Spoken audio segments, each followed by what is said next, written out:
Donc ici on a un enregistreur vocal qui peut s'approcher facilement à des clés et tenir le coup, dans le sens que c'est pas un petit gadget en plastique qui risque de casser facilement.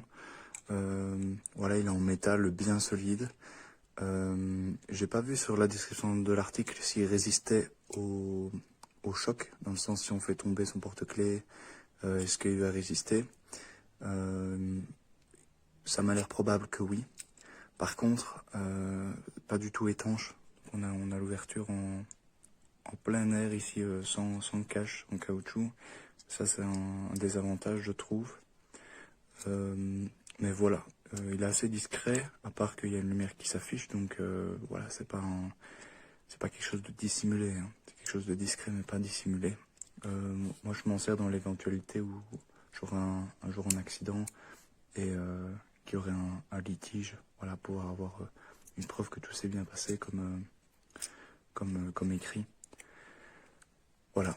Niveau utilisation, c'est assez simple quand on a lu le matériel, quand on a lu le manuel et qu'on a essayé une fois. Donc en gros, il y a des paramètres à régler lorsqu'on connecte l'appareil au PC. On a un fichier texte et c'est en éditant et sauvegardant le fichier texte qu'on peut régler les paramètres. Donc notamment si il enregistre avec détection de voix ou pas, c'est désactivé par défaut. Et à quel point est-ce qu'on booste le gain. Et il y a aussi une application dessus pour régler la date, pour que les fichiers soient redatés. Voilà. Sinon, au niveau de l'enregistrement, c'est très simple. En fait, il suffit d'appuyer sur On. Voilà, la lumière passe au violet, puis au rouge, et clignote. Et ça signifie que ça enregistre. Donc, une fois qu'on a terminé, on clique sur Off.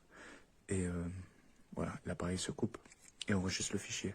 Si jamais on arrive à court de batterie, moi c'est ça le gros plus, je trouve, en termes de software. Si jamais on arrive à court de batterie, l'appareil ferme et sauvegarde le fichier avant de s'éteindre. Donc voilà, c'est un gros plus si jamais on a enregistré quelque chose qui était important et qu'on a oublié d'éteindre l'appareil. Le fichier est quand même sauvegardé. On a aussi une grande capacité, 64 Go pour du son, c'est énorme. Donc voilà. Si je devais redire des défauts, je trouve que le prix est adapté pour la finition de l'appareil, pour la qualité des matériaux. L'enregistrement est correct, mais évidemment c'est pas bon, voilà, c'est juste correct. On voit aussi l'entrée du micro, faut pas s'attendre à des miracles. Voilà, les points à améliorer, c'est clairement la connectique. Ça aurait été bien de le rendre pas forcément étanche, mais au moins un minimum résistant s'il devait y avoir des gouttes qui tombent dessus ou quoi. Mais voilà, c'est tout pour moi.